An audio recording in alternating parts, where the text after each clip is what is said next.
איזה טוב הוא ליאון עדיין לא קולט, תראו איך הוא רזה.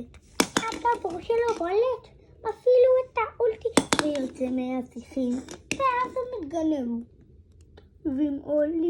ליאון, הכי כיף איתו, קורא את שורדאון עיניו כמותו, שעתיים ליאון בבית השחקן כוכב, לא יודע עד כמה הוא, אז הוא לא צריך אפילו גב.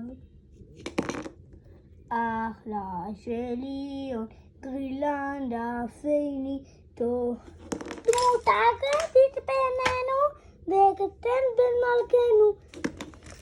ליאון כזה סוס וגבר ומלך, שתיים תמיד ביחד, מכפכפים בלי פחד.